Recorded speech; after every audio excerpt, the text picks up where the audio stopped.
it over.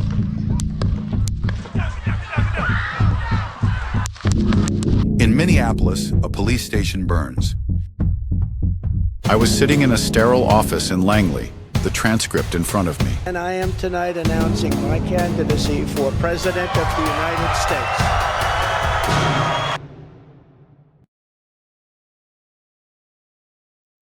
Washington, D.C., December 2019.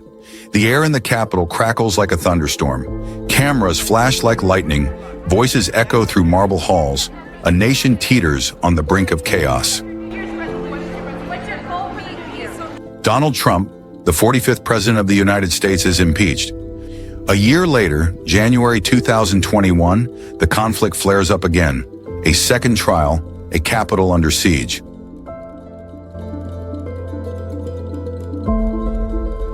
Assassination attempts writing America's division in blood. This is no dry retrospective. This is a political thriller, an epic of power, betrayal, and passion that held the world in its grip.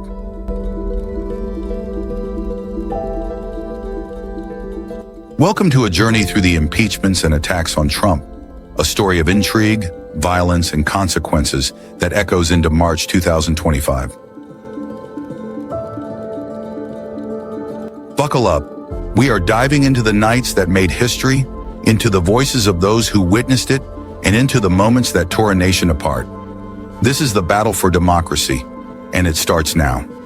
We travel back into the time of division, into the hearts of those who suffered, and into the events that shaped us. Get ready. This will grip you.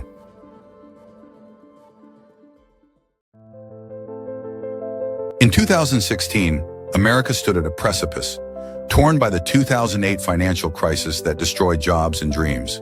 Twitter became a battlefield for rage and hope, where opinions clashed. Into this storm stepped Donald Trump, a New York businessman known from reality TV. His election victory over Hillary Clinton was a shock. Cities like Chicago exploded in protests, while small towns in Alabama celebrated. Trump promised to drain the swamp, but critics saw a populist threatening democracy. His speeches were fire, direct, provocative, polarizing.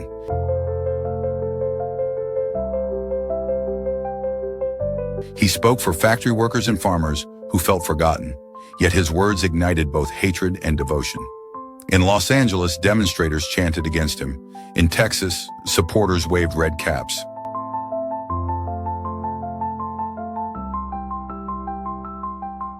Twitter became his channel to reach millions, but also a battleground where opponents attacked.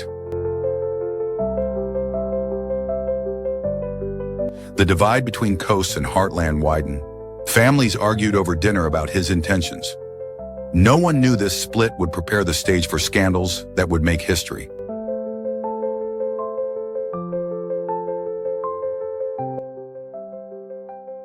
Networks like CNN waged war as the world watched. A storm was brewing, and the first sparks were flying as America braced for a fight.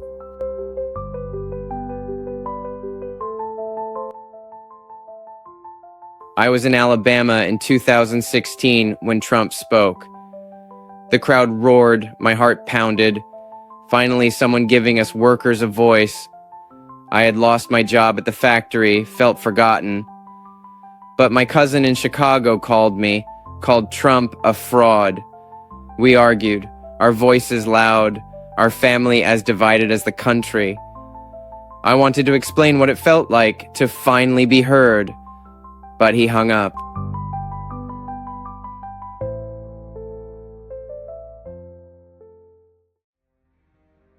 Trump stormed into politics in 2016 as the old rules began to crumble. His campaign was chaos, no diplomacy, just raw words. He tweeted at night, called opponents crooked Hillary, and labeled the press enemies of the people. Supporters in Ohio and Georgia loved it. Critics in San Francisco saw a man endangering democracy. His plans, tax cuts, deregulation, attracted entrepreneurs. But the 2017 Muslim travel ban set the streets of Seattle ablaze.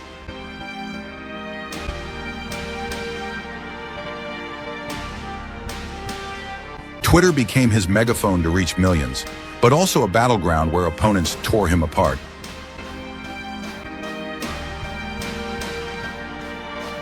Networks like CNN attacked him, while Fox News hailed him as a savior.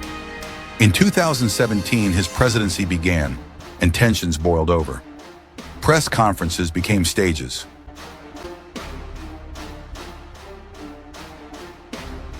Journalists became targets of his rage.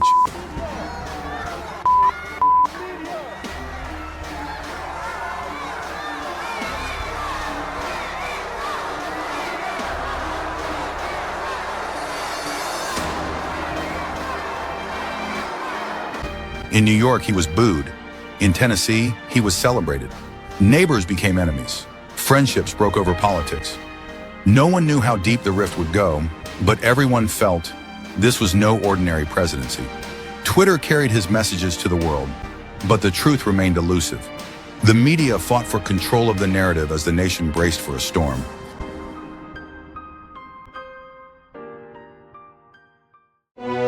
In the spring of 2017, a shadow fell over Trump's presidency: the Russia affair. Accusations that his campaign had colluded with Moscow triggered investigations. FBI Director James Comey was fired, a move that shook Washington.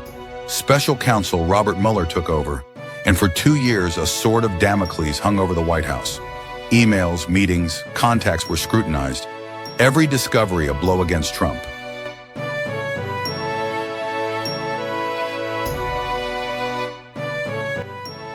I worked until midnight, reviewing emails, phone records. Outside, people argued. Some saw betrayal, others a lie.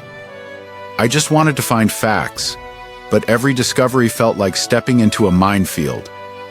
My wife asked me, "Why are you doing this?" I said, "For the truth."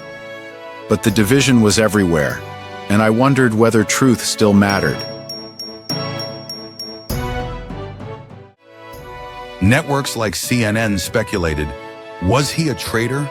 Supporters in Georgia cried, "Witch hunt." Democrats in Boston smelled betrayal. Twitter became a war zone. Hashtags like Russiagate dominated the platform. The division deepened. Trust in elections eroded. Mueller's 2019 report was complex. No clear indictment, but open questions. For Trump, a triumph. For opponents, a setback. In cafes from Denver to Miami, debates raged. Families split over the truth. Social media burned while the media battled each other. No one knew a single phone call would ignite the next storm. The world watched as the truth struggled through, and the first cracks in the foundation became visible.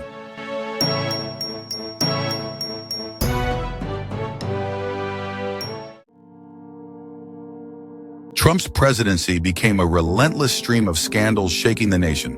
The 2017 Muslim travel ban brought thousands into the streets of Chicago, protesting discrimination. In 2018, family separations at the border caused worldwide outrage. Parents and children detained separately, their faces on front pages. Trump declared, "We must protect the border." Critics in California called it inhumane, an attack on values. His tweets against the press, enemies of the people, made journalists targets for his supporters.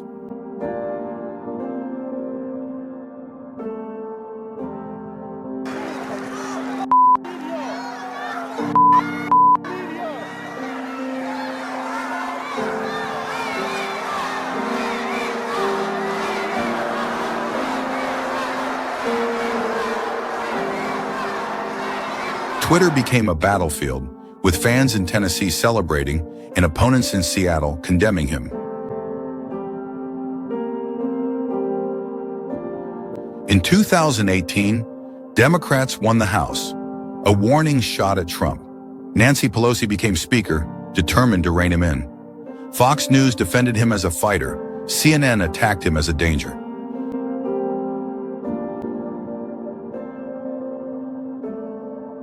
In churches from Atlanta to Portland, believers argued over morality and power. Social media burned as people searched for truth. No one knew a single phone call would ignite the next storm.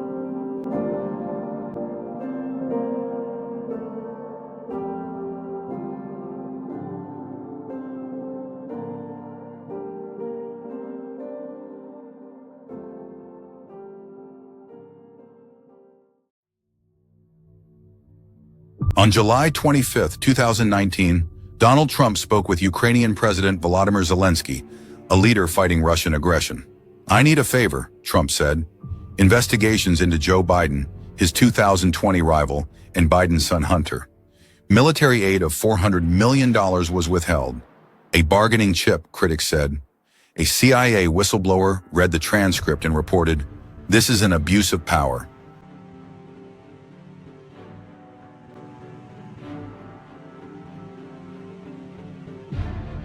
I was sitting in a sterile office in Langley, the transcript in front of me. My stomach tightened as I read the words. It was betrayal. I thought of my colleagues in Ukraine who were counting on our help, of the soldiers fighting. My hands were trembling as I typed the complaint.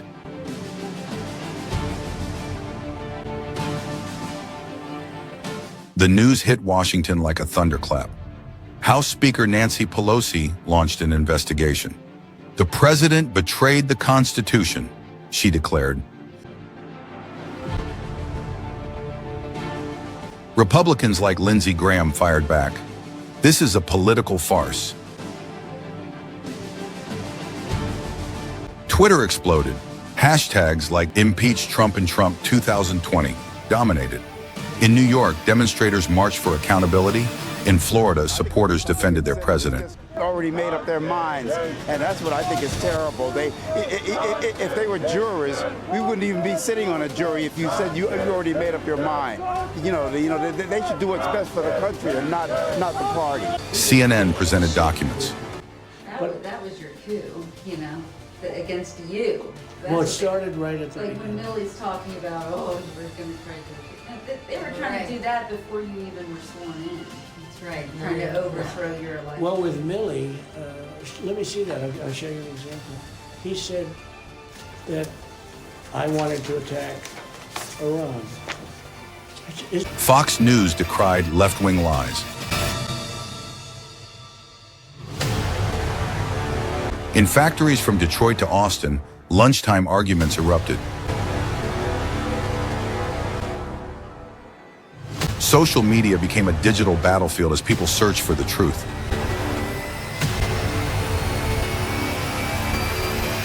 No one knew if this would end Trump's presidency or make him stronger. The world held its breath as the first waves of the storm rolled across America.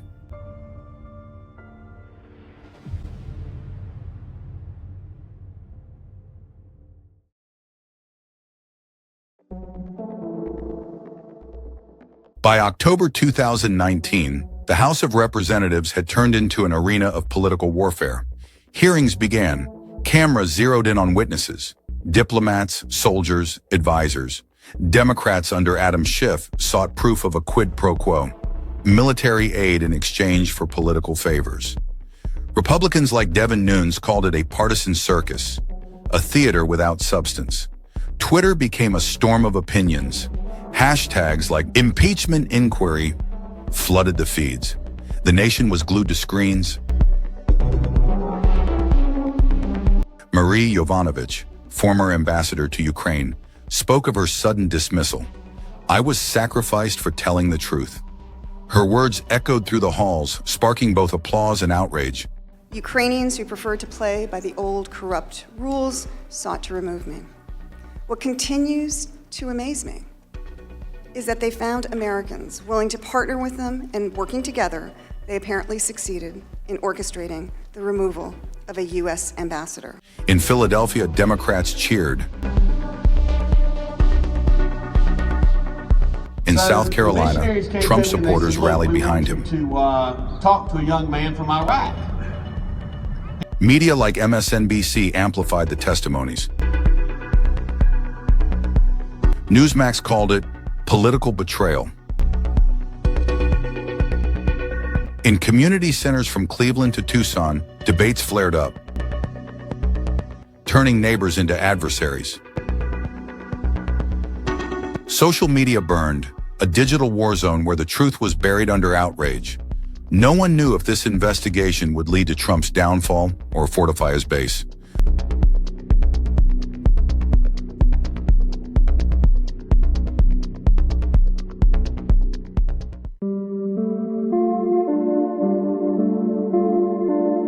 The hearings became a high-stakes duel, a battle for truth. Lieutenant Colonel Alexander Vindman, a Ukraine expert, confirmed, "I heard the call. It was inappropriate." I'll start by reading Dr. Hill's own words, as she attested to in my last evaluation that was dated middle of July, right before she left. Ambassador William Taylor spoke of a clear quid pro quo pressuring Ukraine. I want to emphasize at the outset that while I am aware that the committee has requested my testimony as part of impeachment proceedings, I am not here to take one side or the other, or to advocate for any particular outcome of these proceedings. Fiona Hill, a Russia advisor, warned about the dangers of foreign interference. I think it's very unfortunate. I mean, this is a country of immigrants, with the exception, perhaps of very few people still here. Everyone immigrated to the United States at some point in their family history. Each witness brought fresh revelations, but Republicans like Jim Jordan pushed back. These are bureaucrats, not patriots. I think what Nancy Pelosi said, the Speaker of the House said Sunday, when she called the President of the United States an imposter. Democrats have never got over the fact that this new guy who's never been in this town, never been in politics, this new guy came in here and has shaken this place up. CNN replayed testimonies in full. Fox News framed them as part of a smear campaign. In factories from Pittsburgh to Phoenix, break room arguments grew fierce. Social media turned into a battleground where truth fought to survive. No one knew whether these testimonies would topple Trump's presidency or energize his base.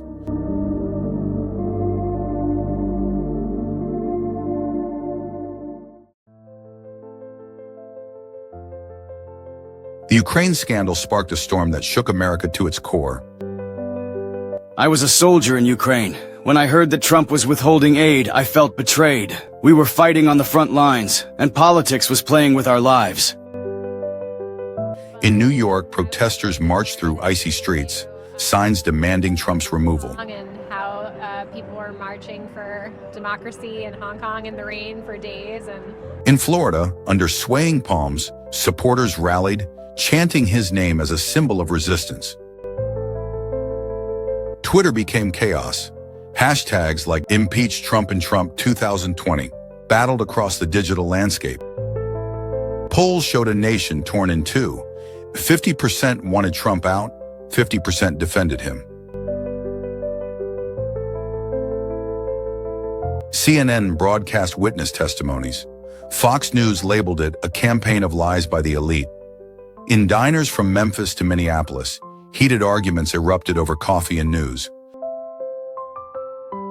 Social media burned, drowning truth in a sea of outrage.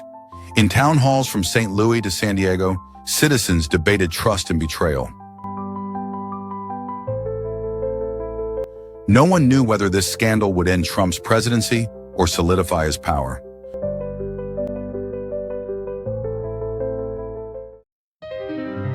On December 18, 2019, the House of Representatives convened to make history. After hours of fiery debate, the decision was clear.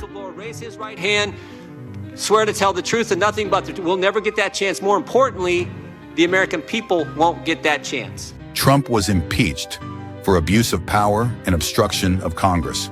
The vote was decisive. 230 to 197 for the first charge, 229 to 198 for the second.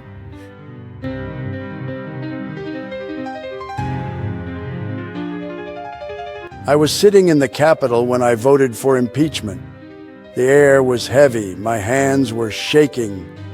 I thought of my voters who had elected me, of my children who would one day ask, "Did you do the right thing?"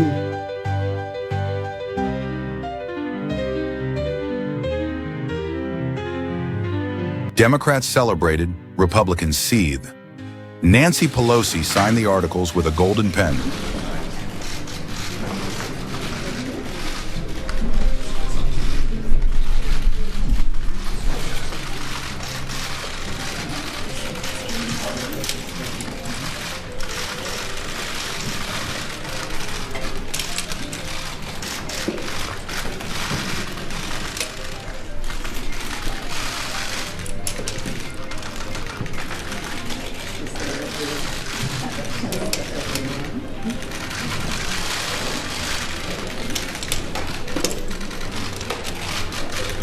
A symbol that enraged Trump supporters.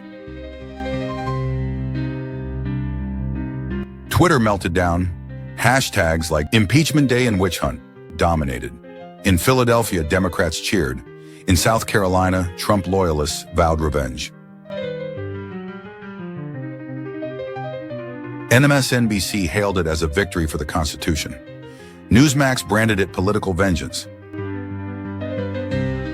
In classrooms from Cleveland to Tucson, teachers debated civics with their students.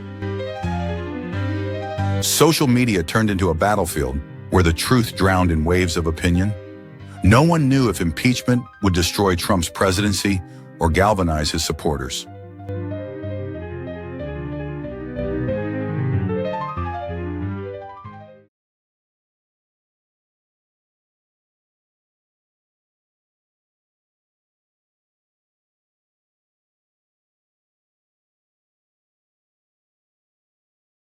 In January 2020, the articles of impeachment moved to the Senate, a courtroom under the gaze of the world. Trial of former President Trump. Speaker Nancy Pelosi set to deliver that impeachment article to the Senate on Monday. It will be a full trial. It will be a fair trial. But when will it start? Top Republican Chief Justice John Roberts presided as the rules were set. Republicans under Mitch McConnell blocked new witnesses, a move that outraged Democrats.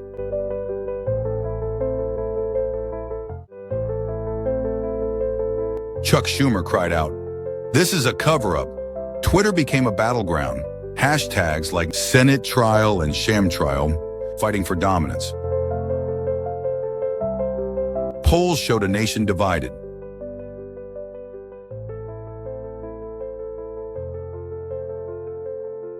In bars from Milwaukee to Orlando, citizens argued fiercely about justice and loyalty.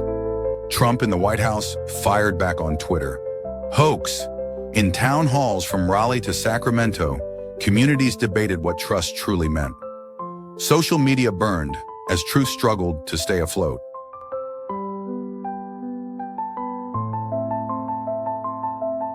February 2020.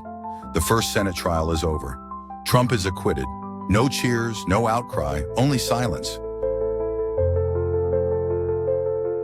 Political Washington seems stunned. But behind the scenes, engines are running hot. Trump's team plans the counterattack. Democrats search for a new strategy. And the country continues to retreat into camps. On Twitter, the storm does not subside.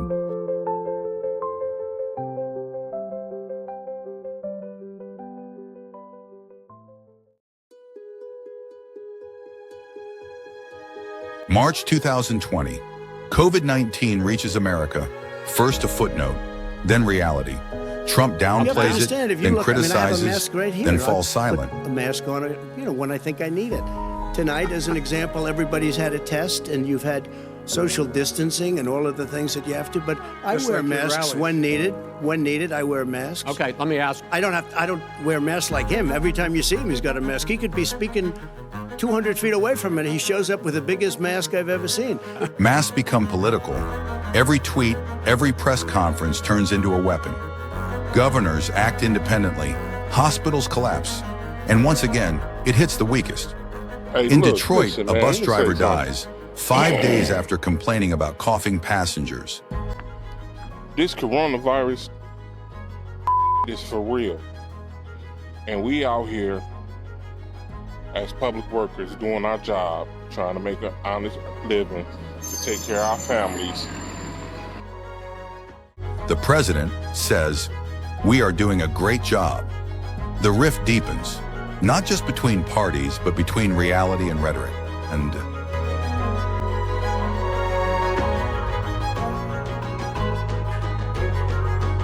In 2020, I worked in an emergency room in Detroit when COVID hit. Patients were dying. We had no masks. I heard Trump downplay the crisis, and my hands shook with anger. Some of my co-workers defended him. We argued during breaks.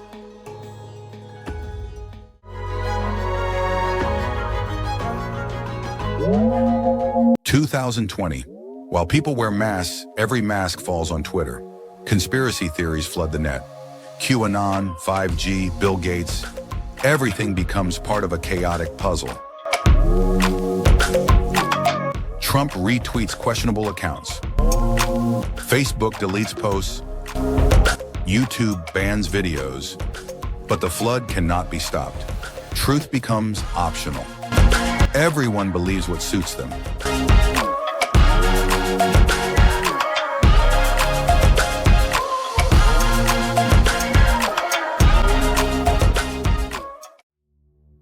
May 2020.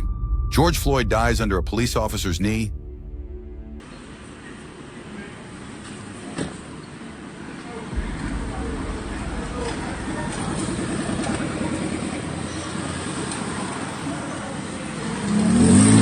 The video goes viral, America explodes, millions march.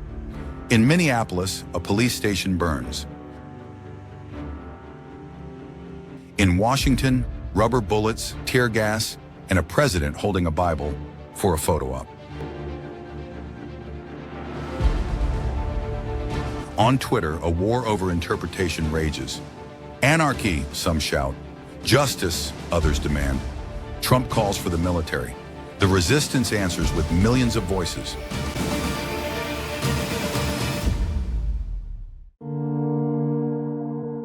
November 3rd, 2020. America votes, Trump versus Biden. The result comes slowly. Mail-in ballots, pandemic, tension.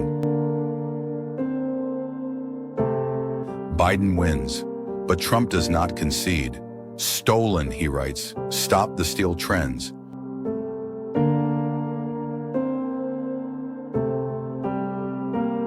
Words turn into gatherings. Gatherings turn into movements. And movements turn into threats.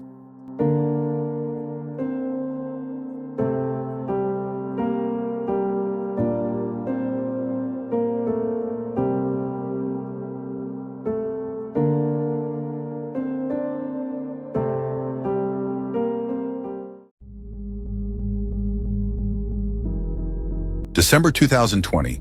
In Georgia, the outcome hangs by a thread. Trump's team calls local election officials demanding votes.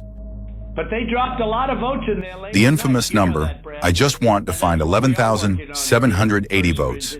The call is released. Regardless of those votes, with all of it being said, we lost by essentially 11,000 votes, and we have many more votes already calculated and certified. Outrage, but also approval. The fronts are no longer political. They are emotional, existential.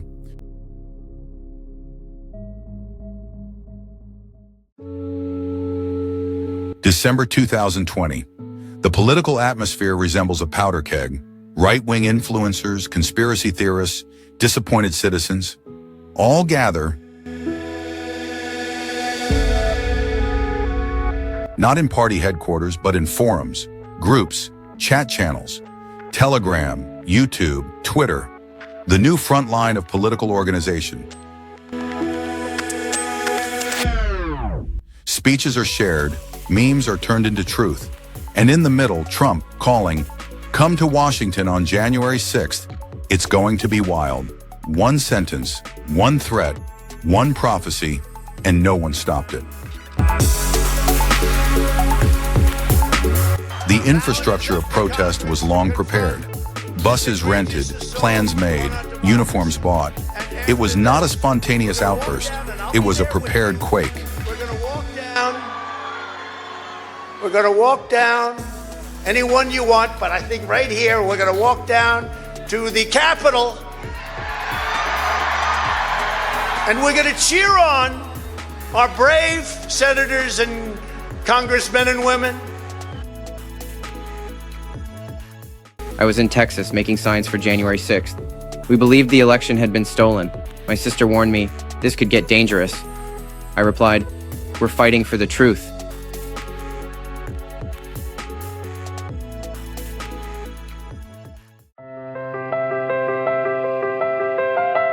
January 7th, 2021. The Capitol, symbol of American democracy, lies devastated. Furniture overturned, windows shattered, tear gas marks on the walls. In Europe, sheer horror. In China, mockery and glee.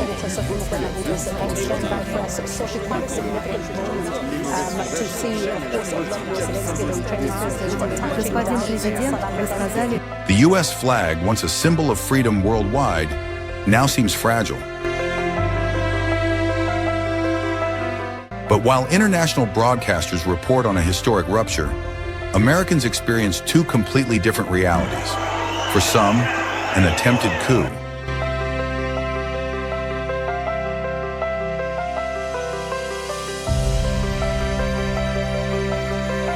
For others, a protest against a stolen election. For trespassing on the Capitol grounds.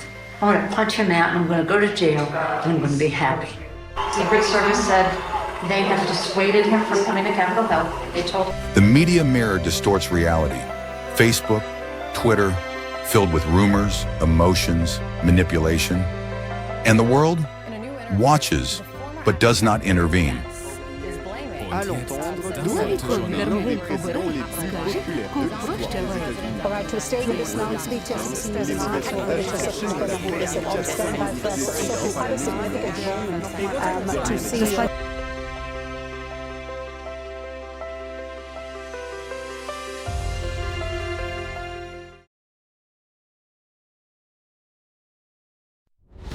February 2021, the second impeachment trial begins.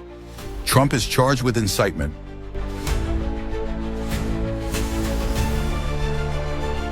The evidence is there, tweets, speeches, videos, but political will is missing. 57 votes for guilty, but not enough. Trump is acquitted again. Democracy survives, but breathes heavily.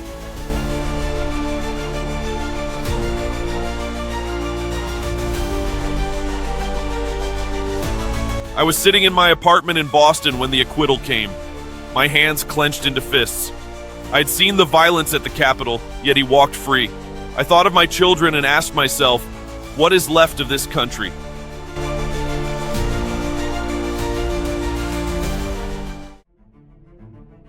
From here, there is no turning back. Parties no longer talk to each other. Families no longer talk to each other. Truth is no longer a goal, it is a weapon. Everyone has their version. Everyone believes they are defending the right cause. Civil society becomes a rubble field of opinions. And Trump waits.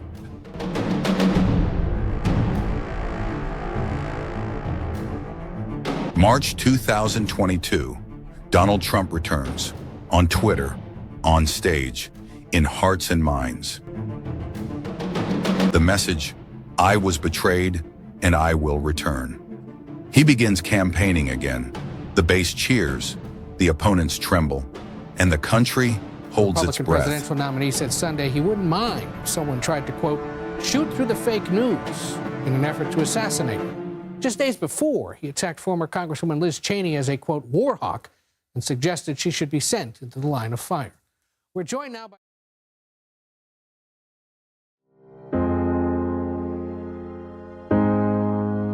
Spring 2022.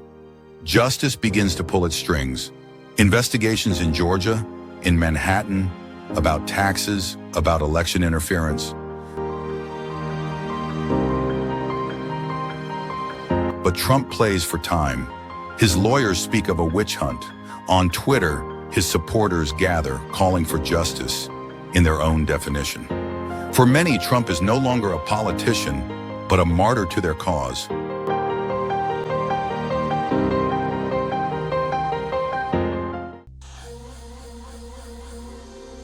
Summer 2022.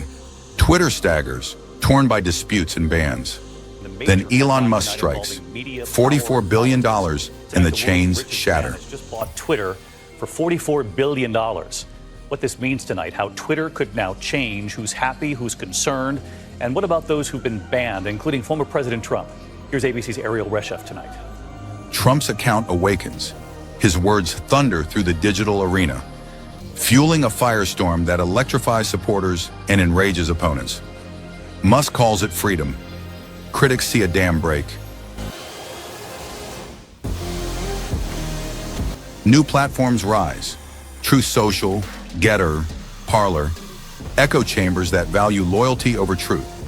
One post from Trump, one spark, and America trembles. As the country drifts apart, the internet becomes the stage for his comeback.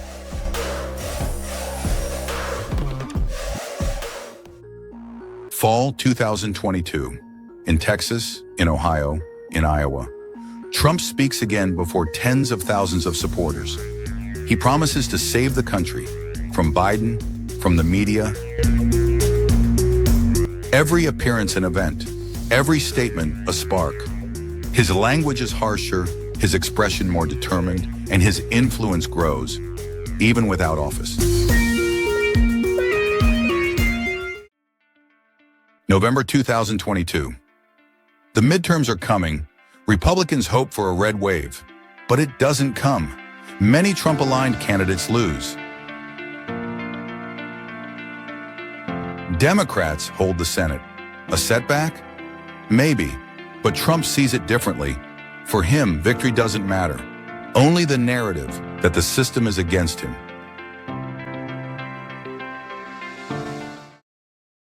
Winter 2022. Trump's world has become smaller, but louder. From Mar-a-Lago, he sends his messages. Guests come, donate, flatter. Fox News begins to hesitate. But online, he remains king. Every tweet, every truth sends waves, and deep inside, the decision matures. He wants to return in 2024.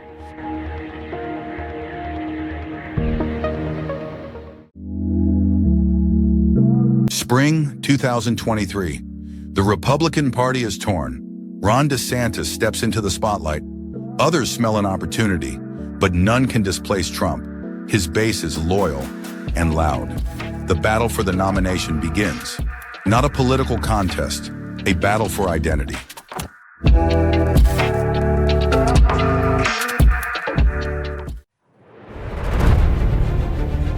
Fall 2023, Palm Beach, in front of flags, fans, and cameras.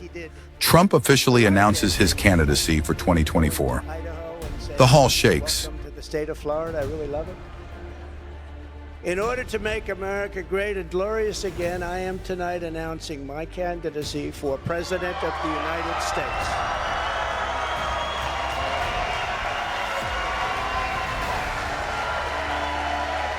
Media outlets around the world broadcast live, and in living rooms, offices, and bars, the conversation starts again. Can he come back? Will America allow it, or does it actually want him back?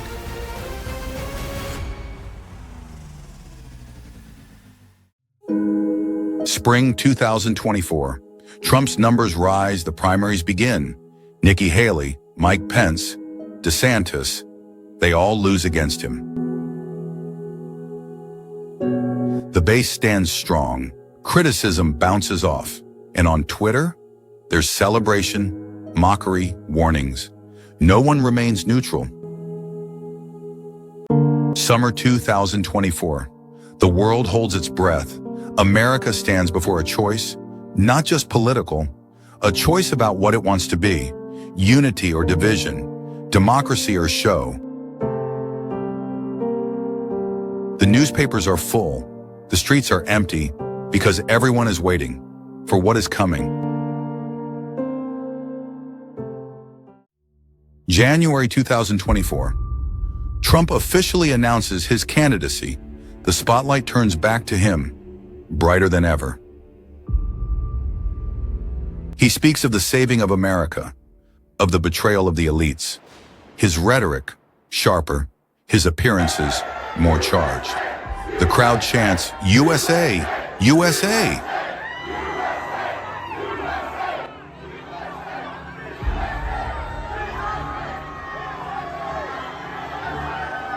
But behind the stage lurks fear.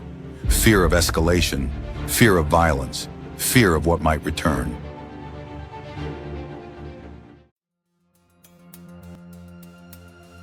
July 13th, that's a little bit 2024. old, that chart. That chart's Butler, a couple of months Pennsylvania. old, and Trump if you, stands on wanna an improvised really see stage. something that The said, sun is take a burning. look at what The happened. crowd is cheering. And then, gunshots. Chaos breaks out. People duck and scream. A bullet grazes Trump's ear. A spectator dies.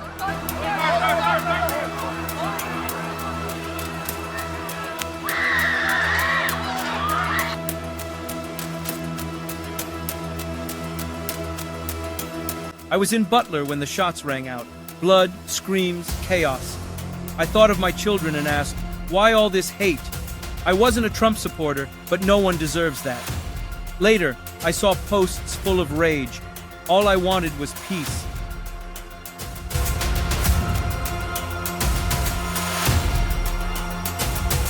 The perpetrator, Thomas Crooks, is shot shortly afterward. It's a turning point. Drove down Just 2 months I-95. later, a second assassination attempt, this time in Florida, Officials have identified foiled. the suspect as Ryan Wesley Ralph. Investigators said they don't know if the gunman himself fired a shot during the encounter. In the bushes where this guy was is an AK-47. The United States staggers. The division is no longer just rhetorical, it is bloody. Security Republican services president raise came out and alert he said levels. Sunday he wouldn't Politicians speak of war rhetoric. Churches pray for peace. But on Twitter, the camps explode once more. Trump attack, false flag, MAGA. Each side has its own explanation, its own truth. The violence is real, but the interpretation remains part of the war.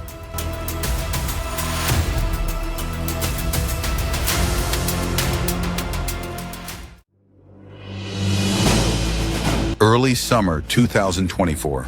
Words are no longer just words. They are weapons. Every speech, every tweet ignites new battles. On Twitter, hashtags explode. Save America, democracy, Joshi, civil war now. Experts warn the rhetoric is so charged, violence seems only a matter of time. On radios, TVs, and living rooms, anger festers. Words don't kill directly, but they poison the air.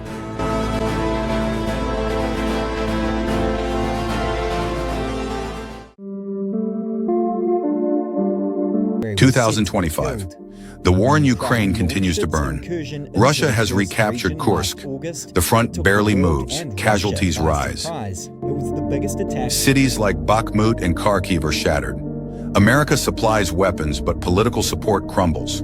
Trump says, "No war is ours." Biden counters, "If we don't help, freedom will lose." On Twitter, the debate rages. In Washington, isolationists strengthen their influence.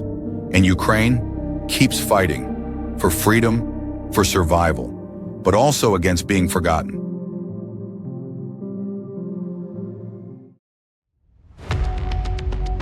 Spring 2025. The world looks at America, skeptical, worried, sometimes gloating. France protests against populism.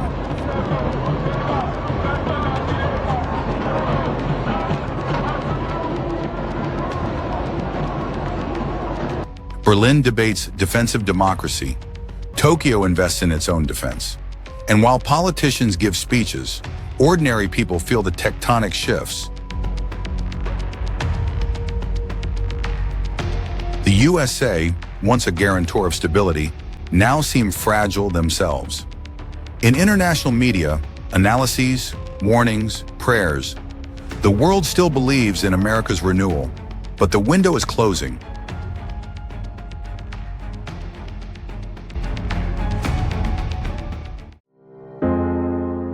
You have experienced 45 minutes of pure history. No fiction, no series. This was real. 2 impeachments, a Capitol storming, 2 assassination attempts, millions of voices.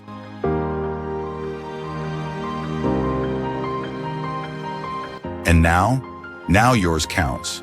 If you want stories like this to be heard, then share them. Like this video. Subscribe to the channel. Tell us what moved you.